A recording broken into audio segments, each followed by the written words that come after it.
Hello students, today we are going to start the chemical properties of haloarenes. In previous class we had discussed the physical properties or the preparation. That was a preparation of haloarenes. ठीक है, physical properties हम बाद में कर लेंगे क्योंकि छोटा सा टॉपिक है.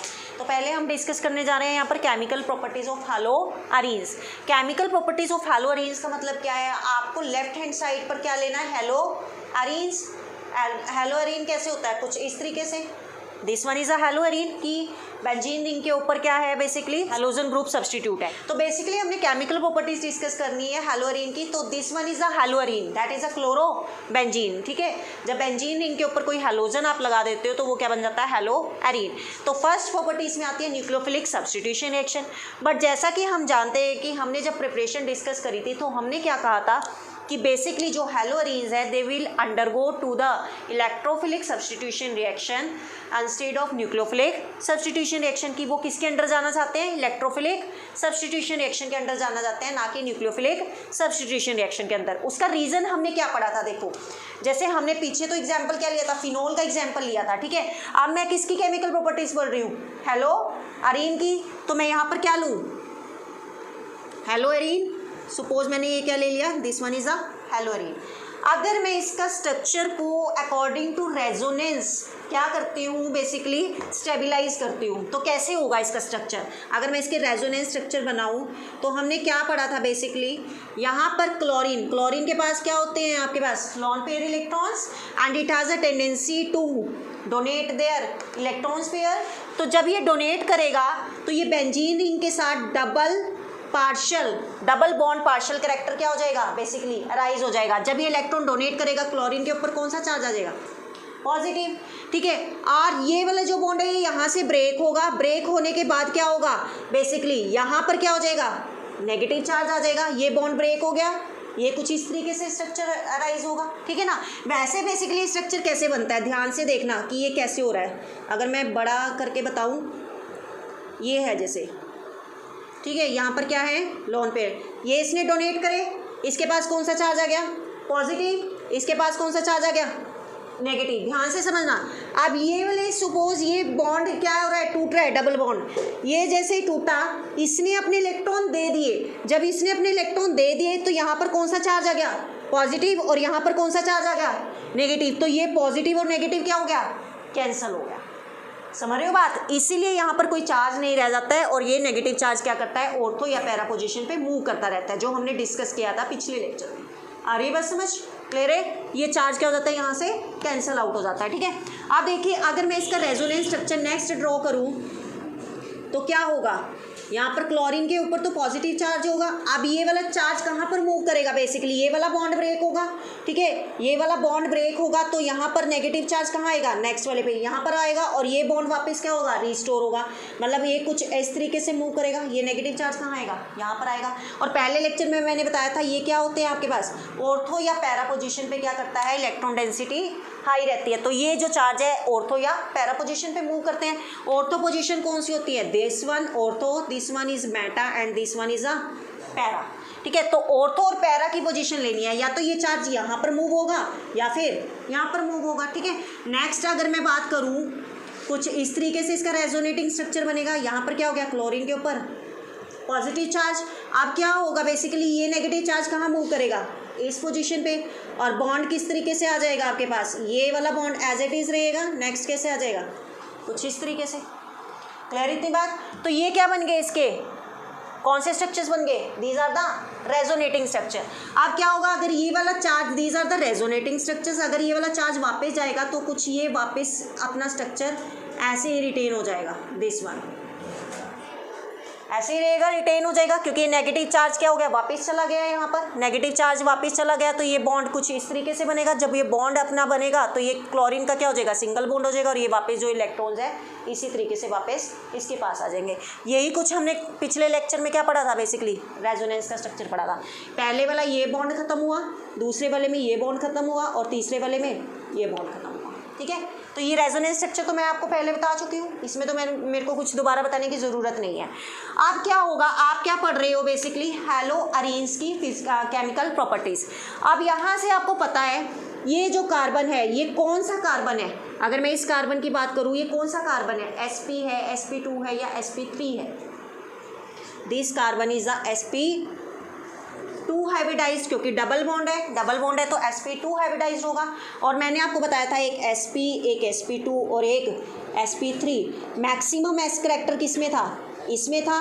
जब इसके अंदर मैक्सिमम एस करेक्टर है तो इसकी इलेक्ट्रोनेगेटिविटी क्या रहेगी, ज़्यादा हाई रहेगी। sp वाले में बनता है ट्रिपल बॉन्ड, sp2 वाले में डबल बॉन्ड, sp3 वाले में बेसिकली सिंगल बॉन्ड। तो यहाँ ट्रिपल बॉन्ड तो है नहीं, सिंगल या डबल बॉन्ड है। तो इसके कंपैरेटिवली sp2 ज़्यादा इलेक्ट्रोनेगेटिव हुआ या sp3 इलेक्ट्रोनेगेटिव हुआ, sp2 ज़्यादा इलेक्ट्रोनेगेटिव हुआ। तो इट मीन्स ये जब इलेक्ट्रॉन नेगेटिव है तभी ये क्लोरीन के इलेक्ट्रॉन को क्या कर रहा है, अपनी तरफ खींच रहा है। ठीक है, वहाँ पर हाइड्रोक्सियल ग्रुप था तो वो ऑक्सीजन के इलेक्ट्रॉन खींच रहा था, यहाँ पर क्लोरीन ग्रुप है तो यहाँ पर क्या है, कार्बन क्लोरीन के इलेक्ट्रॉन को अपनी तरफ खींच रहा है और ये क्या कर रहा है, इसको डोनेट कर रहा है। ठीक है, बट इसकी वजह से हो क्या रहा है, इस कार्बन और क्लोरीन के बीच में ये कौन सा बॉन्ड क्रिएट हो रहा है, that is a double bond. तो यहाँ पर partial double bond character arise हो गया है, जिसकी वजह से डबल बॉन्ड की वजह से ये बॉन्ड क्या बन गया है, ज़्यादा स्ट्रॉन्ग बन गया है। जैसे कि आपको मैंने बताया था सिंगल, डबल और ट्रिपल बॉन्ड में triple bond is more stronger as comparatively to double and double bond is more stronger as comparatively to single. तो यहाँ पर डबल बॉन्ड बन गया, इसकी वजह से ये बॉन्ड क्या बन गया है, स्ट्रॉन्ग बन गया है। स्ट्रॉन्ग होने की वजह से इस बॉन्ड को ब्रेक करना इतना ईजी नहीं है, और जब ब्रेक नहीं होगा तो ये रिएक्ट भी नहीं करेगा। समझ आ रही है बात? तो ये बॉन्ड ब्रेक नहीं होगा तो रिएक्ट भी नहीं करेगा। जैसे यहाँ पर अगर मैं बात करूँ, हमने क्या लिया था, एल्काइल हैलाइड, यहाँ आर क्या है, एल्काइल हैलाइड, और अगर मैं यहाँ पर क्या ले लूँ, aryl halide, this one is the benzene ring. तो इसके बीच में तो क्या बन रहा है, डबल बॉन्ड, इसके बीच में क्या बन रहा है, सिंगल बॉन्ड। तो यहाँ पर जो बॉन्ड लेंथ देखी गई है अप्रोक्सीमेट 177 पिकोमीटर के आसपास देखी गई है, और यहाँ पर क्या देखी गई है, 168 के आसपास देखी गई है। तो जितनी बॉन्ड लेंथ छोटी होगी बॉन्ड उतना क्या होगा, स्ट्रॉन्गर होगा। बॉन्ड स्ट्रॉन्गर होगा तो बॉन्ड ब्रेक नहीं हो पाएगा, बॉन्ड ब्रेक नहीं हो पाएगा तो वो रिएक्ट नहीं कर पाएगा। तो जब ये बॉन्ड ब्रेक ही नहीं हो पाएगा तो फिर सब्स्टिट्यूट कैसे होगा, सब्स्टिट्यूशन पॉसिबल नहीं है। समझ आ रही है बात? Nucleophilic substitution action is not possible. क्यों? क्योंकि डबल बॉन्ड अराइज हो रहा है, डबल बॉन्ड की वजह से ये बॉन्ड क्या बन रहा है, स्ट्रॉन्ग बन रहा है, और ये टूट नहीं पा रहा है तो टूटेगा नहीं तो रिएक्ट कहाँ से होगा। बट ऐसा यहाँ पर देखा गया है कि nucleophilic substitution action normal condition में पॉसिबल नहीं है, बट जब हम इसी के अंदर क्या डालते हैं, ड्रेस्टिक कंडीशंस। ड्रेस्टिक कंडीशंस का मतलब क्या होता है, हम जबरदस्ती उन रिएक्शन को कैरी फॉरवर्ड करते हैं in the presence of temperature as well as pressure, कि हम टेम्परेचर ज़्यादा डाल दें, प्रेशर ज़्यादा डाल दें, तब न्यूक्लियोफिलिक सब्स्टिट्यूशन रिएक्शन को क्या करवाया जा सकता है, कैरी फॉरवर्ड कराया जा सकता है। आ रही है बस समझ? तो हमने वो देखनी है वो कैसे कराया जाएगा। ठीक है, अगर आप थोड़ा सा रिवाइंड करो, nucleophilic substitution reaction haloalkane में फर्स्ट रिएक्शन क्या थी, न्यूक्लियोफिलिक सब्स्टिट्यूशन रिएक्शन में। इतना क्लियर है बेटा? ये तो पिछला ही टॉपिक था ऑलमोस्ट। अगर हम बात करें अल्काइल हैलाइड की, उसकी हमने केमिकल प्रॉपर्टीज पढ़ी थी। केमिकल प्रॉपर्टीज में फर्स्ट रिएक्शन थी nucleophilic substitution reaction. Nucleophilic substitution reaction में फर्स्ट रिएक्शन क्या थी, सब्स्टिट्यूशन बाय OH ग्रुप। फिर हमने पढ़ा था substitution by cyano group, substitution by कौन सा, NO2 ग्रुप और अमाइन ग्रुप। यही पढ़े थे हमने, यही पढ़े थे ना। वहाँ पे हम क्या डालते थे, सब्स्टिट्यूशन बाय OH ग्रुप में मैंने कहा था KOH का यूज़ करना है, एक्वस KOH का, एक्वस KOH का यूज़ कर लो, एक्वस NaOH का यूज़ कर लो, बताया था ना आपको। सेम रिएक्शन करनी है। देखो अगर मैं अल्काइल हैलाइड की बात करती हूँ, यहाँ पर क्या था आपके पास, RX प्लस आपने क्या डाल दिया, सपोज KOH एक्वस या फिर NaOH एक्वस, कुछ भी डाल सकते हो दोनों में से। यहाँ से अगर हेलोजन में कहती हूँ मेरे पास क्या है, क्लोरीन है, तो कैसे रिएक्ट करता था, ये KCl बाहर निकल जाता था और क्या बन जाता था, alcohol. This one is the substitution by the OH group. यहाँ पर OH act as an nucleophile, ठीक है, it is a stronger nucleophile, so it will replace the chlorine and substitute by itself. ठीक है, अपने आप सब्स्टिट्यूट हो जाता था और यहाँ से क्या बन जाता था, अल्कोहल। ठीक है, बट अगर इसी रिएक्शन को मैं क्या कराऊँ, बेसिकली हैलो एरीन में कराऊँ। हैलो एरीन का मतलब क्या है, यहाँ पर मैंने बेंजीन रिंग ली और इसके ऊपर क्या डाल दिया, कोई हेलोजन, सपोज क्लोरीन डाल दिया। तो वहाँ पर हम कुछ नहीं यूज़ कर रहे थे, ना टेम्परेचर का यूज़ कर रहे थे, ना प्रेशर का यूज़ कर रहे थे, डायरेक्ट रिएक्शन हो रही थी। ठीक है। बट अगर मैं हेलोइरिन के केस में यहाँ पर क्या डाल दूँ, NaOH और एक्वस, ये रिएक्शन कभी भी नॉर्मल कंडीशन में हो ही नहीं सकती, क्योंकि हम क्या कह रहे हैं बेसिकली, इसके बेंजीन रिंग में क्या हो रही है, कंजुगेशन हो रही है, और इसके क्लोरीन के बीच में क्या बन रहा है, डबल बॉन्ड बन रहा है। जब ये क्या करता है, रेजोनेटिंग स्ट्रक्चर बनाता है। रेजोनेटिंग स्ट्रक्चर बनाने की वजह से ये डबल बॉन्ड ज़्यादा स्ट्रॉन्ग हो जाता है और वो ब्रेक नहीं हो पाता, तो वो रिएक्ट नहीं कर पाएगा। कब नहीं कर पाएगा, under the normal condition. But if you apply this reaction in the drastic condition means you are using the 300 atmospheric pressure and 623 Kelvin temperature, then the nucleophilic substitution reaction will take place। समझ आ रही है बात? तो आपको क्या करनी पड़ेगी, यहाँ पर ड्रेस्टिक कंडीशंस डालनी पड़ेगी, मतलब इन रिएक्शन को आपको ज़बरदस्ती कराना पड़ेगा। कहाँ पे, टेम्परेचर डाल के और प्रेशर डाल के। तो क्या होगा बेसिकली, जब आप इतना टेम्परेचर और प्रेशर यूज़ करोगे तो यहाँ से क्या होगा बेसिकली, ये Cl किसके थ्रू रिप्लेस हो जाएगा, ONA के through. This one is a positive, this one is a negative, ये HCl क्या हो गया, बाहर निकल गया, क्या बचा, ONA। This one is a ONA, substitute हो गया। ये क्या बना, that is the sodium phenoxide, sodium phenoxide. Clear इतनी बात? अब यहाँ से आपका क्या बना था, अल्कोहल बना था, किसमें, हेलो अल्केन में। तो यहाँ से भी क्या बनेगा, अल्कोहल, लेकिन आप क्या यूज़ कर लो, डाल्यूट HCl। डाल्यूट HCl जब यूज़ करोगे आप, तो यहाँ पर क्या हो जाएगा बेसिकली, OH ग्रुप आ जाएगा, और इसको नाम क्या दे दिया जाएगा, that is a phenol. Clear?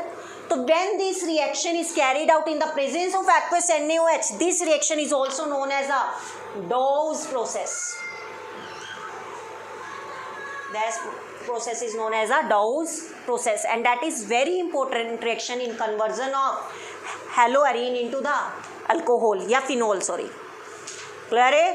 कर लोगे first reaction, that is a substitution by A part है, that is substitution by OH group, substitution by OH group। Clear है? कर लोगे? चलो नोट डाउन करो फटाफट, फिर आगे चले। नेक्स्ट रिएक्शन बी पार्ट क्या है इसका, substitution bye ammonia group, substitution bye ammonia group. अब आपने क्या लेना है, ऐसी हेलोअरीन लेना है। क्लियर? इसको किसके साथ सब्स्टिट्यूट करना है, एक्वस अमोनिया के साथ। क्लियर?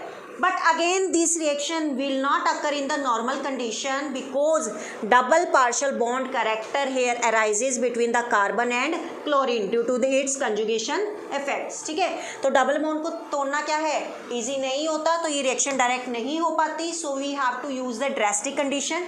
ड्रास्टिक कंडीशन कौन सी है basically, that is a 479 kelvin temperature and 60 atmospheric pressure, plus इसमें आप क्या यूज़ करते हो, that is the Cu2O, that is the that act as an, क्या है ये, रिएजेंट। ठीक है, as an catalyst you can say Cu2O को। आपको पता है ना, जितने भी ट्रांजिशन मेटल होते हैं they act as an catalyst. ठीक है, तो copper is an transition metal, that act as an catalyst. अब क्या होगा यहाँ से बेसिकली, जब इस रिएक्शन को आप कैरी फॉरवर्ड करोगे तो यहाँ से क्या बनेगा बताओ, दिस वन इज अगर मैंने ये बेंजीन इस तरीके से बना दिया, यहाँ से एक H और एक ये Cl बाहर निकल गया, क्या बनना, NH2, that is a aniline. मतलब क्लोरोबेंजीन से आपने क्या बना दिया, this one is a aniline. समझ रहे हो? अब जब मैंने कल आपको रिएक्शन दी थी, अब आप कर पाओगे, क्योंकि अब आप क्या बनाना सीख गए, यहाँ से एनिलीन बनाना सीख गए। समझ रहे हो? एनिलीन कैसे बनाओगे, एक्वस अमोनिया से रिएक्ट कराओगे in the presence of Cu2O, 60 atmospheric pressure and 479 kelvin temperature, then you will get the aniline. Clear है? Substitution by aqueous ammonia. Clear है? कर लोगे? चलिए नेक्स्ट थर्ड, चलो फटाफट नोट डाउन करो। हाँ जी, नेक्स्ट सी पार्ट है सब्स्टिट्यूशन बाय साइनोप्रोप। अगर आप थोड़ा सा रिवाइंड करो एल्काइल हैलाइड का, एल्काइल हैलाइड में हमने क्या करा था, यहाँ से बेसिकली क्या लिया था, that is a alkyl halide. इसको हमने किसके साथ रिएक्ट कराया था, KCN के साथ। ठीक है, KCN के साथ जब, या AgCN के साथ। ठीक है, जब आपने इसके साथ रिएक्ट कराया था तो यहाँ से क्या बना था, RCN, ठीक है, KCl बाहर निकल गया था। That is the cyano compound. अब मैंने आपको इसमें 3 चीज़ें बताई थी साइनो कंपाउंड में कि अगर आप इसकी क्या कराते हो, पार्शियल हाइड्रोलिसिस, मतलब कंसंट्रेटेड HCl के साथ, तो क्या बनता है, एमाइड। और अगर आप कंप्लीट हाइड्रोलिसिस कराते हो मतलब डाइल्यूट HCl के साथ, तो क्या बनता है, बेसिकली कार्बोक्सिलिक एसिड। और अगर आप क्या कराते हो, रिडक्शन लिथियम एल्युमिनियम हाइड्राइड के साथ या सोडियम या इथेनॉल के साथ, ठीक है, तब क्या बनता है आपके पास, एमाइड। ये बताया था। यही फिनोमिना आप अप्लाई कर दो किस पर, हेलो एरीन्स पर। जैसे अमाइड कैसे बनता था, RCONH2, कार्बोक्सिलिक एसिड कैसे बनता था, RCOH, अमाइन कैसे बनता था, RCH2NH2। एक कार्बन बढ़ के बनता था, यहाँ से R का ये और एक कार्बन ये था तो CH2NH2, ठीक है। अब देखो कैसे करना है बेसिकली। अगर मैं हेलोरीन में ये अप्लाई करूँ, आपने ये लिया हेलोरीन, इसको रिएक्ट कराओगे CuCN के साथ, CuCN के साथ। जब रिएक्ट कराओगे डायरेक्ट तो रिएक्ट करेगा नहीं, under the normal condition as already we have discuss the double bond partial character in the conjugation ring. तो यहाँ पर क्या होगा, बेसिकली आपको कितना टेम्परेचर डालना पड़ेगा, 475 केल्विन टेम्परेचर डालना पड़ेगा, तब जाके ये रिएक्शन क्या होगी, फॉरवर्ड होगी। अब यहाँ से क्या बनेगा, बेंजीन रिंग के ऊपर कौन सा सब्स्टिट्यूट होगा, nucleophile, cyano that is CN is a nucleophile. ये सब्स्टिट्यूट हो गया, CuCl बाहर निकल गया, तो ये क्या बन गया, दैट इज अ साइनोबेंजीन। अब यहाँ से क्या होगा, इस साइनोबेंजीन से फर्दर रिएक्शंस हो सकती हैं आपके पास। अगर मैं यहाँ पर क्या करा रही हूँ, कंप्लीट हाइड्रोलिसिस, कंप्लीट हाइड्रोलिसिस मतलब डाइल्यूट HCl के साथ रिएक्ट करा रही हूँ, तो क्या बनेगा, कार्बोक्सिलिक एसिड। कार्बोक्सिलिक एसिड कैसे बनेगा, बेंजीन रिंग के ऊपर क्या लगा दो, COH ग्रुप, और इसका नाम क्या हो जाएगा, that one is a benzoic acid. Clear इतनी बात। नेक्स्ट अगर मैं क्या करा रही हूँ, पार्शियल हाइड्रोलिसिस, पार्शियल हाइड्रोलिसिस करा रही हूँ बेसिकली किसकी प्रेजेंस में, कंसंट्रेटेड HCl की प्रेजेंस में। यहाँ से क्या बनेगा, पार्शियल हाइड्रोलिसिस में एमाइड, तो R कौन सा ग्रुप है, यहाँ पर एराइल ग्रुप है, ये लग गया, और ऊपर क्या लग जाएगा, CONH2, तो नाम क्या हो जाएगा, that is a benzamide. Clear इतनी बात। नेक्स्ट अगर मैं रिडक्शन करा दूँ, रिडक्शन किसकी प्रेजेंस में, LiAlH4 की प्रेजेंस में रिडक्शन कराऊंगी, तो क्या बनेगा आपके पास, इस बेंजीन रिंग के ऊपर that is a CH2NH2 group, तो नाम क्या हो जाएगा, दैट इज अ बेंजा अमीन। आ रही है बात समझ, क्लियर है। सेम वैसे ही करना है as it is, but the difference is that you have to put this alkyl group to the aryl group, ठीक है। इस एल्काइल ग्रुप को सब्स्टिट्यूट कर देना है, या इस एल्काइल ग्रुप की जगह क्या लगा देना है, एराइल ग्रुप। सारी रिएक्शन सेम है जैसे कि आपने किसकी करी थी, हेलो अल्केन की करी थी। क्लियर है, कर लोगे, हो जाएगा, नोट डाउन करो फटाफट, फिर आगे चले। अब अगर एक बार आप थोड़ा सा रिवाइंड करो, डाउज प्रोसेस। डाउज प्रोसेस हमने क्या करा था, यहाँ पर हमने क्या लिया था, हलोरीन्स प्लस क्या, एक्वस NaOH, कितना टेम्परेचर डाला था, 623 केल्विन टेम्परेचर, 300 एटमॉस्फेरिक प्रेशर, और यहाँ से क्या बना था आपके पास, दैट इज अ फिनोल। ये रिएक्शन थी, और इन the presence of dilute HCl, पहले सोडियम फिनोक्साइड बना था, सोडियम फिनोक्साइड के बाद डाइल्यूट HCl डाला था, तो क्या बन गया था, फिनोल बन गया था, ठीक है। तो मैंने यही डाइल्यूट HCl डाल के एक स्टेप में रिएक्शन करा दी, यही चीज़ हुई थी। अब क्या होगा, आप देखिए, अब यहाँ पर बात ये आती है कि अगर आपके पास इस न्यूक्लियोफिलिक सब्स्टिट्यूशन रिएक्शन में कोई इलेक्ट्रॉन विड्रॉइंग ग्रुप प्रेजेंट है, अगर कोई इलेक्ट्रॉन विड्रॉइंग ग्रुप प्रेजेंट है, मतलब जिसकी टेंडेंसी इलेक्ट्रॉन को अपनी तरफ खींचने की, तब क्या होगा, तब ये न्यूक्लियोफिलिक सब्स्टिट्यूशन रिएक्शन क्या है, ये उतनी ही क्या हो जाएगी, फास्ट हो जाएगी। अगर एक इलेक्ट्रॉन विड्रॉइंग ग्रुप है तो आपको अगर यहाँ पर 623 केल्विन टेम्परेचर डालना पड़ रहा था, तो यहाँ पर कितना डालना पड़ गया, 443 केल्विन। एक NO2 ग्रुप लगा हुआ है, that is electron withdrawing group, A group लगा हुआ है, तो टेम्परेचर क्या दे दिया, 443 केल्विन, पहले कितना चाहिए था, 623 केल्विन। तो यहाँ पर NO2 ग्रुप होने की वजह से ये टेम्परेचर क्या हो गया, कम हो गया।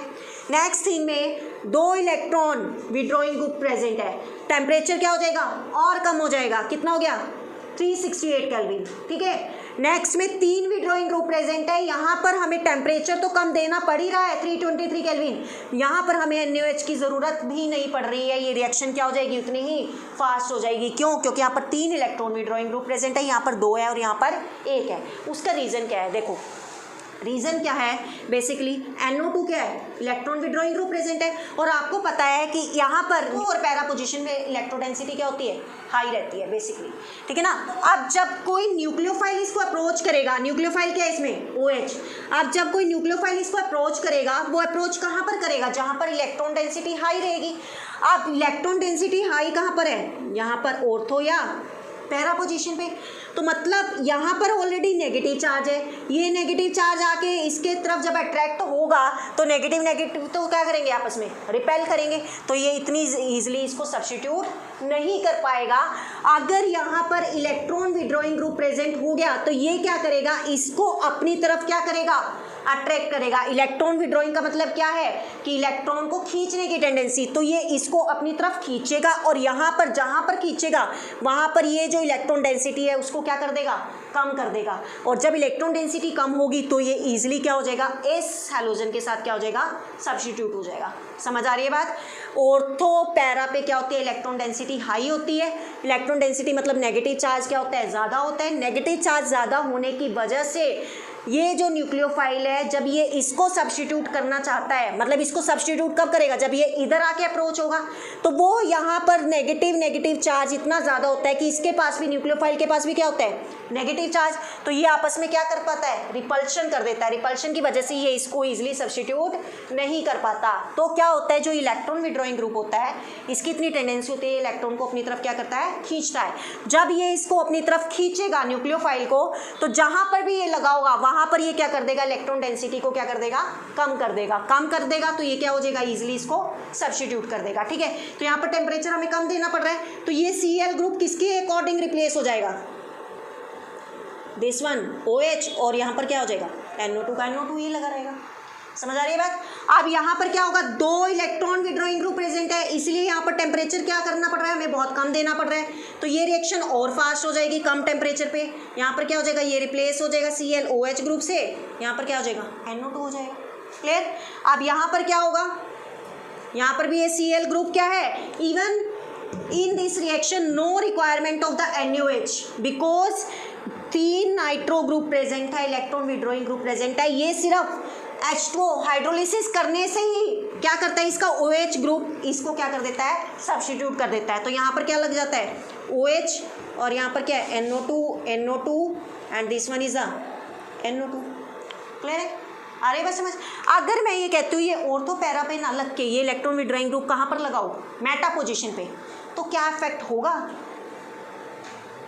जैसे यहाँ पर ये ऑर्थो या पैरा पोजीशन पे इलेक्ट्रॉन विड्रॉइंग ग्रुप लग रहा था, इसकी वजह से रिएक्शन फास्ट हो रही थी, बट अगर ये नाइट्रो ग्रुप किस पोजीशन पे लग जाए, मेटा पोजीशन पे, तो क्या ये इफेक्ट अराइज होगा, रिएक्शन फास्ट होगी, नहीं होगी। क्यों, क्योंकि मेटा से उसका कोई लेना देना ही नहीं है। इलेक्ट्रॉन डेंसिटी कहाँ पे हाई है, ऑर्थो या पैरा पोजीशन पे है, तो ऑर्थो या पैरा पोजीशन पे ही ये क्या है, इलेक्ट्रॉन विड्रॉइंग ग्रुप काम करेगा, यहाँ पे मेटा पोजीशन पे नहीं काम करेगा। समझ आ रही है बात, क्लियर है। तो that is a nucleophilic substitution reaction, but it occur in the drastic condition. ठीक है, ड्रास्टिक कंडीशन में हो रही है, नॉर्मल कंडीशन में ये पॉसिबल नहीं है।